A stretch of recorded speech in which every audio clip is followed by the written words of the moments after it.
એક ગધેડો રસ્તો ભૂલી અને બીજા જંગલમાં આવી ગયો.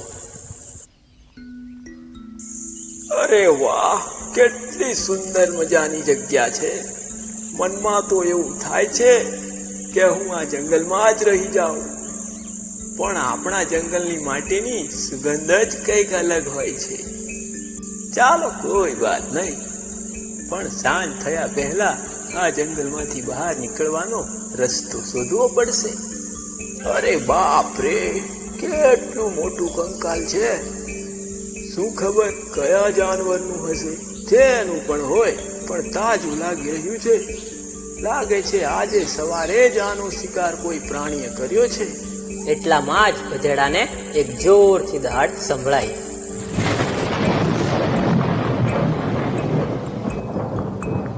અરે બાપ રે, કેટલી મોટી દહાડ છે. લાગે સિંહ આવતો હોય એવું લાગે છે.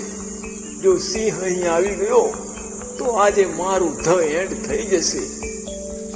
ગધેડો વિચારમાં પડી ગયો. હવે શું કરું? અચાનક ગધેડાને એક વિચાર આવ્યો. ગધેડો કંકાલ પાસે જઈ અને બેસી ગયો.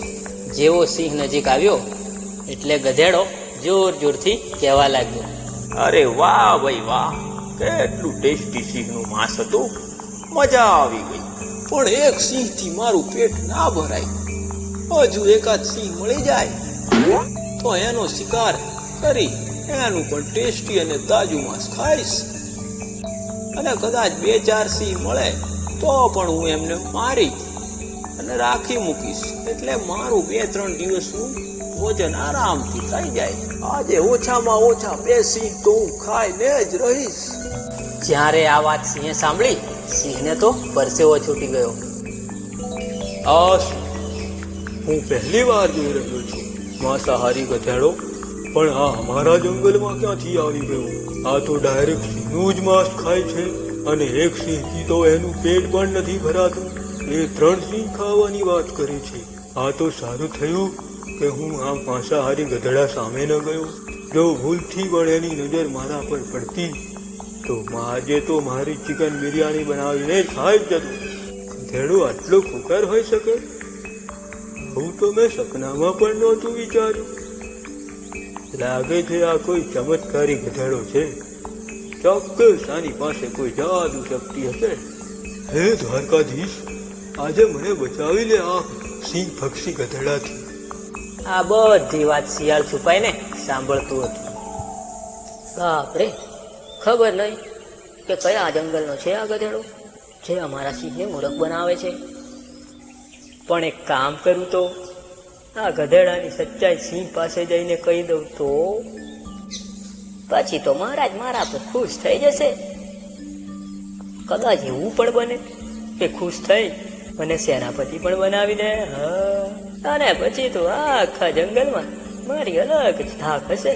બધા પ્રાણીઓ મને સલામ ઠોકશે. પછી તો શિયાળ સિંહ રાજા સામે ચાલી નીકળ્યું. આ શિયાળ સિંહ તરફ કેમ જાય છે? એ પણ આટલી ઝડપથી? એવું તો નથી ને કે શિયાળને મારા પ્લાનની ખબર પડી ગઈ હોય અને તે સિંહને સચ્ચાઈ બતાવવા જઈ રહ્યું હોય? જો શિયાળે આ વાત સિંહને બતાવી દીધી તો મારું મોત તો નક્કી છે. અરે હવે શું કરું? ક્યાં જવું? શિયાળે તો સિંહની સામે બધી સચ્ચાઈ બતાવી દીધી હશે અને હવે તો એ સિંહ મને ભોજન બનાવવા આવી રહ્યો હશે. શું કરું? કંઈક જલ્દીથી રસ્તો કાઢવો પડશે.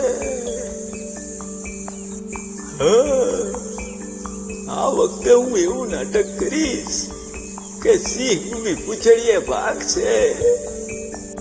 શિયાળે સિંહ પાસે જઈને કહ્યું, અરે મહારાજ, તમે ચિંતામાં હો એવું લાગે છે.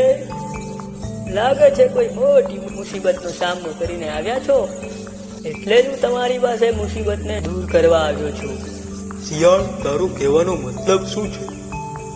જે કહેવું હોય સીધે સાધું કહી દે. હું પહેલાથી જ ટેન્શનમાં છું. મને વધારે ટેન્શન ના આપ. બોલ, શું કહેવા માંગે છે? હું અમારા જંગલના રાજાને કેવી રીતે એક ગધેડાથી મૂર્ખ બનતા જોઈ શકું? એટલે જ હું તમારી પાસે આવ્યો છું મહારાજ. તમે ખાલી એકવાર મારી સાથે આવો અને એ કમજોર ગધેડા સામે જોરથી દહાડ મારો. પછી જુઓ ગધેડો કેવો ડરથી ધ્રુજવા લાગે છે. ના ના શિયાળ, મને તારી વાત પર ભરોસો નથી. મેં મારી આંખે જોયું છે. હમણાં જ એણે એક સિંહનું શિકાર કર્યો. મને પણ ભોજન બનાવી દે દો. મહારાજ, ગધેડાથી તો નાના પ્રાણીઓ ડરે, તમારા જેવા તાકાતવાર નહીં. અને જો આ ગધેડાના ડરથી તમે જંગલ છોડીને જશો તો ગધેડો આખા જંગલમાં વાત ફેલાવી દેશે કે સિંહ ગધેડાના ડરથી ભાગીને જંગલ છોડીને જતો રહ્યો, અને ઇતિહાસમાં તમને ડરપોક ગણવામાં આવશે. અચ્છા, તો એમ વાત છે. તું ચિંતા ના કરીશ. હું ઇતિહાસમાં મારું નામ ખરાબ નહીં થવા દઉં. હું આખા સિંહ સમાજનું નાક નહીં કપાવા દઉં. તે એક વાત બહુ સાચી કહી છે હો. હું તો હું જ એટલો તાકાતવાર શેર અને એ એક મામૂલી કમજોર ગધેડો. ચાલ, આજે હું એની બિરયાની બનાવી અને તને પણ ખવડાવું છું. વધારે વાત કરવાનું મૂકો અને જલ્દી ચાલો મારી સાથે. ક્યાં કે ગધેડો ભાગી ગયો તો. ગધેડાને સિંહના પંજાનો અવાજ સંભળાયો એટલે ગધેડો સમજી ગયો કે શિયાળ સિંહને લઈને આવી ગયો છે. અરે, હજી શિયાળ કેમ નથી આવ્યું? મેં એને બરાબર તો સમજાવ્યું હતું કે સિંહ મહારાજને બોલાવી ફૂસલાવીને મારી પાસે લઈ આવ. શું ખબર અત્યાર સુધી એ નાલાયક શિયાળ ક્યાં મરી ગયું, હજુ સુધી આવ્યું નથી. મારી ભૂખ વધતી જાય છે. પણ કાંઈ વાંધો નહીં. આમ પણ એ શિયાળ ખૂબ હોશિયાર છે, એટલે ગમે તેમ કરી સિંહને મારી પાસે જરૂર લઈ આવશે. અને જેવો સિંહ મારી પાસે આવશે અને દહાડે એટલે એના મોઢામાં હાથ નાખી એનું દિલ ખેંચી કાઢીશ અને મોજથી ખાઈશ. અરે, મારા મોઢામાં તો અત્યારથી જ પાણી આવવા લાગ્યું છે. આ સાંભળી સિંહના તો કાન ઊંચા થઈ ગયા. અરે બાપરે, ભાગવા દે અહીંયાથી. આ શિયાળ દ્વારા મને ફસાવવામાં આવ્યો છે. એ તો એ, પણ આ શિયાળ પણ એની સાથે મળેલું છે. આ સિંહ પક્ષી ગધેડાનું પ્લાન તો મારું દિલ કાઢવાનું છે. એટલે જ આ શિયાળ કહી રહ્યું હતું કે ત્યાં જઈને જોરથી દહાડજો. અરે બાપરે, કેટલું મોટું ષડયંત્ર હતું. બાલ બચી ગયા. વાહ શિયાળના બચ્ચા, એટલે તું મને વારંવાર કહી રહ્યો હતો જલ્દી ચાલો. મને અહીં લાવી સિંહ ભક્ષી ગધેડાનું ભોજન બનાવવા માંગતો હતો. હા, હવે હું તને જ મારું ભોજન બનાવીશ. અરે મૂર્ખ સિંહ, તું મને શું ખાવાનો? જો તે મારી સામે એક પણ પગલું ભર્યું છે તો હું સિંહ ભક્ષી ગધેડાને બૂમ મારી અને અહીંયા બોલાવીશ અને તે તારો જ શિકાર કરી નાખશે. આજે મને ખબર પડી કે સચ્ચાઈની વાત કોઈ દિમાગવાળાને કરવી જોઈએ, પણ તારા મગજમાં તો દિમાગ છે જ નહીં. હવે ચાલો સિંહ મહારાજ, નીકળો અહીંયાથી. એટલું સાંભળી સિંહ તો ઊભી પૂંછડીએ ભાગ્યો અને જંગલ છોડીને દૂર જતો રહ્યો.